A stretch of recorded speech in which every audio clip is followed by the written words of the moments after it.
What's up, guys? Welcome back. And sorry for not uploading today, but I'm gonna be uploading one video tomorrow and then start back on my schedule of Monday, Wednesday, and Fridays. But I didn't record yesterday because I was busy cleaning this area and organizing my rooms to put all of this junk over here into the rooms and just organize everything. But I'm gonna be using this space right here for all of my sensitive car parts, and I was gonna put them in my rooms, but I have like family that come over and sleep here, so I want to keep my rooms as rooms instead of storage space. And I have this nice space right here that doesn't get used, so I figured I might as well put my car parts here. And I'm just gonna put stuff, like I said, that are more sensitive, like my interior pieces, like my seats. And you can see my GTS seats are right here. So these are the two that came out of Jeffrey's 86. And I have this one that I actually bought from the guy that I bought my hatch from. And I think that this is the seat that actually came with my 86, because I think my 86 is actually a SR5 sport model. So it's the one that came with like the GTS style interior. But as you can see, it's an SR5 because it has a smooth material, unlike the actual GTS seats that have more of a pattern to them. So these two I'm gonna put into my 86, and I'm gonna leave them like this. I think I'm gonna try to fix the backing a little bit more because my other brother Blown tried to fix them, but I don't think he ever finished. So I'm gonna try to do the back pieces to make them look better. And over here they're pretty good, but they're really dirty, so I'm gonna try to clean it a little better and try to make it look good. But yeah, I'm really excited. Finally got two nice front GTS seats that I could run into the hatch, and then the rest of the interior I'm just gonna paint it black so that it looks a little better. It might not match, but as long as it's all complete, I'm really happy. And I just like the GTS seats more than the SR5. Alright guys, so before I start, let's actually look under here, and I'm like 100% sure it's been GTS swapped before. Because you can see one of the fuel lines that you need for when you go fuel injected. But just want to show you guys the fuel line. It's pretty ghetto. So yeah, here's the fuel line here, and I think this goes to the fuel pump. And then they just ran it through. They just hung it here. They didn't even mount it correctly, and then they just let it go all the way to the end. So I'm sure that's one of the GTS fuel lines that they probably got. But it's kind of weird how they mounted it. But yeah, so we're gonna be taking these out and then running braided lines because it's gonna give me the fuel delivery that I'm gonna need for when I go boost. I don't think these GTS lines are gonna be efficient enough for when I go turbo, but yeah, I just want to show you guys how they did it. It was pretty janky, but let's go ahead and remove these, and then we should be able to drop the tank and then see if it's a GTS tank. I know sometimes people just run a fuel pump in the SR5 tank, and you're not really recommended to do that because it's not baffled. But we'll go ahead and see what we got.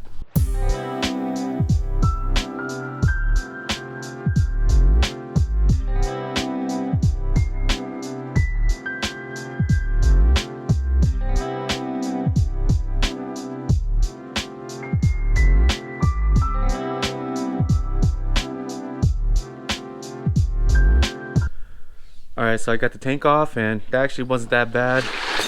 But one bad news is there's a big dent on the bottom, and I couldn't tell because there was this plastic guard here. And this is actually interesting because I haven't seen one of these in a very long time. You don't really see these anymore. Most of us just take it off and throw it away, so it's pretty cool to see this again. But yeah, this is really cool, so might hold on to this and use it for the future. But yeah, so there's a big dent right here on the gas tank, and it looks like they jacked it up on it before, and you can see it right here, this big old dent right here. And you might not really be able to tell on camera, but it's pretty bad. And you can see the dent right here. So I mean, that's pretty bad. I'll see if I can hit it, but I really don't want to risk cracking the tank too. And it might be okay. It's probably gonna hold just a little bit less now, but I mean, that should be fine. But let's go ahead and crack this open and see what we get. And it's okay being dirty because I'm gonna clean out the inside anyways. And clean up this whole tank. But let's go ahead and remove these. See what we got. There we go.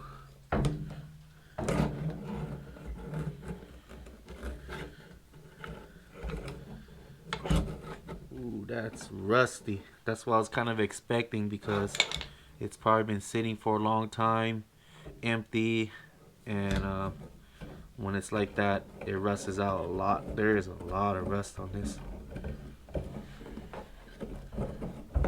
It's kind of hard to take out too. There we go. Man, that looks like original. This is pretty messed up. The fuel doesn't smell that good no more. It's a lot of rust, and this is what happens when you don't fill the tank up. When you store it, it rusts on these spots that are exposed. And you can see this is probably where the old fuel was up to this point, and it just started rusting. But should be okay. We'll be replacing all of that. Let me see what we're working with. So the good news is it is a GTS gas tank. It's baffled, and I'll show you the baffling right there. You see that metal piece and the metal piece over there. But if you can see right there, there's so much rust. Let's see if I can show you. Right there, there's a lot of rust right there too. And that's pretty much where the fuel line is. Like, that's everything that didn't get fuel touched is all rusted now. So it's pretty much half of this tank on top. Maybe not too bad. I might be able to clean it up and kind of get the rust out. I can remove this filler neck here and kind of get in there and clean it up. But the good news is it is a GTS gas tank, so I'm really happy about that. And look at this. This thing is probably older than me now. It's probably like 35, 36 years old. Looks super OEM. I don't think it's ever been changed, but super old fuel pump. Gotta remove that. You just keep this bracket, put like a nice Walbro 250 on there, and you're good to go. But you do need all of this to do everything. So pretty cool. At least I have everything that's GTS. I'm not even gonna worry about putting it back together, because I'm gonna have to clean it up anyways. Dump this old fuel and throw it away. But let's take a look at what we got under here. Hopefully we don't have a lot of rust. So far I've been lucky with this chassis. Oh, it's cold. It's been rust free, so you can see here typical tire well junk, but it's okay. I think we can bang this back and then just clean it up, leave it like that. And look at that. I'm so happy about this. Very minimal rust. Gonna be cleaning it up, doing all of this. I might do the whole underside and just get it all super clean, repaint the whole bottom end, use a liner. But I'm just super happy that this is rust free. Like I said, the only rust I ever see on this chassis is where they cut the fender arch. This chassis was junk. It was pretty much a junkyard shell. I'm glad the title was clean at least, because that's very important to me for some reason. I know some people don't care about title status, but I love having clean titles and giving this AE86 a second chance at life. It didn't even have doors or anything like that. If you guys been watching the old videos, you guys saw I pretty much got a bare shell that didn't have anything. So I'm glad that it's almost a complete car now, pretty much, and it's looking so much better. But yeah, so I might just do this for tonight. Tomorrow, which is Saturday, I'm gonna be stripping this whole car. And I think this gas tank being gone, the car is so light now, and you can see it shakes around. So yeah, that's gonna be it, guys, and we are almost to 600 subscribers. I think we only need like 8 more, guys.